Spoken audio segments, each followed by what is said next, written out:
मिस्टी मिस्टी one रोपण में भारत को मिली सफलता के आधार पर मनरेगा, CAMPA कोष और अन्य स्रोतों के बीच तालमेल के माध्यम से तटीय रेखा के साथ साथ और लवन भूमि पर जहां भी व्यवहार्य हो मैंग्रोव पौधारोपण के लिए तटीय पर्यावास और ठोस आमदनी के लिए मैंगो पहल मिस्टी की शुरुआत की जाएगी।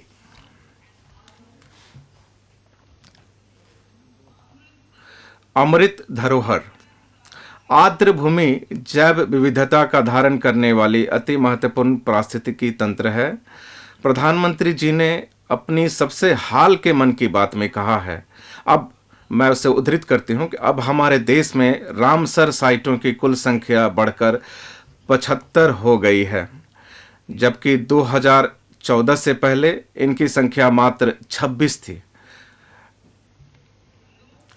स्थानीय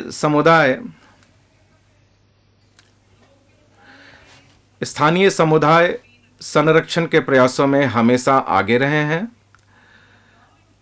सरकार अमृत धरोहर स्कीम के माध्यम से इनके विशिष्ट संरक्षण मूल्यों को बढ़ावा देगी।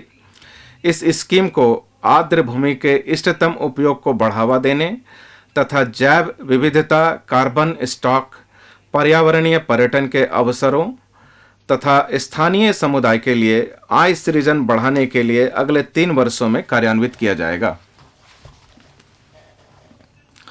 तटीय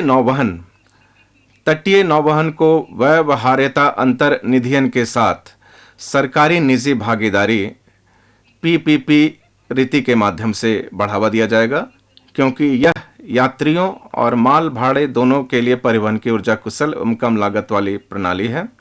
वाहनों का प्रतिस्थापन,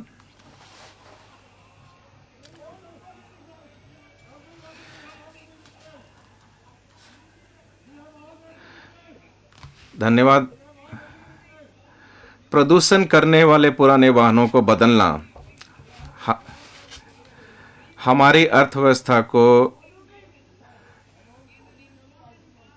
पर्यावरण हितैषी बनाने के लिए बहुत आवश्यक है। बजट 2021-22 में उल्लिखित वाहन स्क्रैपिंग की नीति को और बढ़ावा देने के लिए मैंने केंद्र सरकार के पुराने वाहनों को स्क्रैप में देने के लिए पर्याप्त निधियां आवंटित की है। राज्यों को भी पुराने वाहनों और एम्बुलेंसों को बदलने के लिए सहायता दी जाएगी।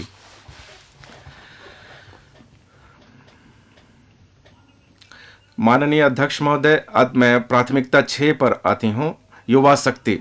हमारे युवाओं को सशक्त करने के लिए और अमृत पीढ़ी के सपने को साकार करने में मदद करने के लिए हमने कौशल वर्धन पर केंद्रित राष्ट्रीय शिक्षा नीति तैयार की है।